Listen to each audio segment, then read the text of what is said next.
Hi everybody, so I wanted to talk about picking. There's a useful sort of division you can make in styles of picking, which might relate to stuff that's pretty familiar. I mean, I don't think I'm saying anything world-shattering or groundbreaking here, but I think it might be quite a useful perspective into the whole thing, because I think discussions of picking often talk about speed and so on, and actually that's not necessarily our only concern. So I want to ground this discussion in strumming, basically, which I think is the most natural way to play the guitar with a pick. And we all I think most people start by learning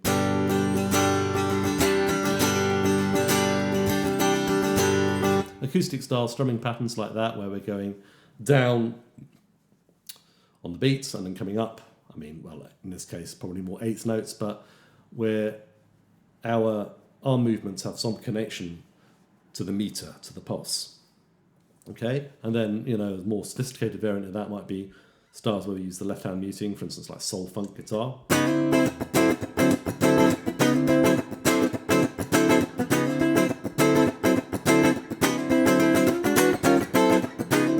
And most working players are really good at that stuff. The problem comes when you need to pick individual notes. And that's when we have to choose between this wonderful kind of picking hand freedom, right hand even, freedom that we have when we're playing rhythm guitar, and that grounding into the pulse. We have to choose one or the other. We can't choose both. So if we choose the rhythmic thing, so we're always going down and up, so down on the eighth notes or quarter notes, whatever they are, and then up on the syncopations, we can alternate pick, basically. I call this rhythmic picking, because alternate picking means you always alternate, presumably, and we're not always alternating here. So if I play a descending C7 arpeggio here, like that, I can use all downstrokes if I'm playing it on the quarter notes. 1, 2, 3, 4, 1, like that. And then if I'm playing a descending C7 dominant scale, another note or a bebop scale, depending on what you call it, then we get this kind of effect, where I'm going down on the chord tones and up on the scale tones on the other notes, right? And it's all very nice because it all relates to things. So, I can play.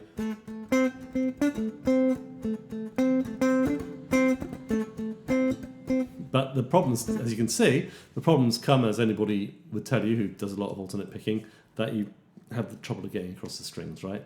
And that's where everything breaks down.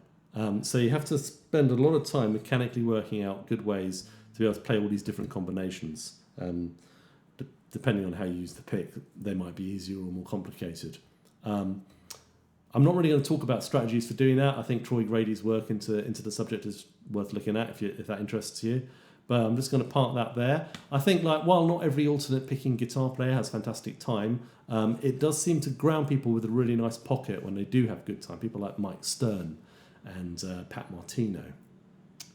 The alternative approach is to embrace physical freedom, and this is a more diverse area of techniques, and it will include things like obviously two-way economy picking, sweep picking, Chuck Wayne style technique where you do it from your fingers.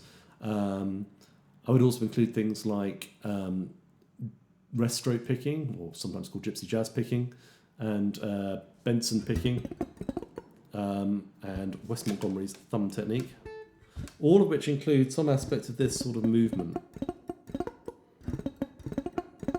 And that's obviously very different in classical rest stroke picking, because in classical rest stroke picking we are mostly interested in making as much sound as possible. But electric players do use a variant of that technique too.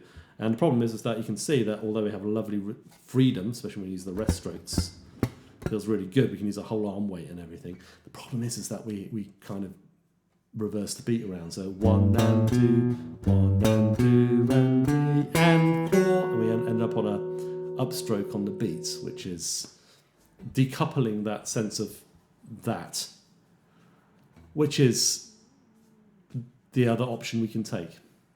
So, and then, obviously, I suppose for sweep picking, where we have these little movements, these stroking movements along the string,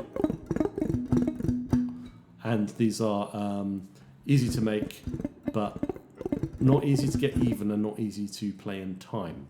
And I think it was Frank Gambale who said that it took him basically an afternoon to work out how to sweep pick, but then it took him ages to learn to do it in time. And Gambale is a player who does it in time. Sounds amazing doing it. And then, there's many people who've been able to tame economy picking, but I think like one tendency, just speaking from my own experience, any kind of economy picking, any of this stuff basically, which includes gypsy jazz picking, I find that there's a tendency, sometimes I can hear a rhythm in my head, but my body just gets there a little early or something, or flubs it. And certainly, while you can get very good at synchronizing this business and this business, play scales using economy picking or whatever, play them really fast.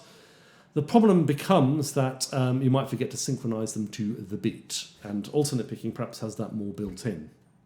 There's certainly a sort of tradition of jazz guitarists who use some variant of economy picking, beg your pardon, tending to rush slightly. This is, for instance, Chuck Wayne was quite notorious for rushing, and I think you can hear it if you listen to his playing. But on the other hand, I think George Benson has the best time feel of all jazz guitarists, and he uses a variant of economy picking, or what I should probably more correctly call mechanical picking, because it's based on the mechanics of the arm and hand. So that is not a problem that can't be solved, but it's just something to keep your ears and eyes on. Anyway, I hope you find that interesting, maybe even insightful, who knows. Please leave a like and a comment below. I think I would have liked to have known or have thought about this way, perhaps a bit earlier in my learning. Might have made a few things a bit more organised. But anyway, I hope you find it useful. Thanks for watching.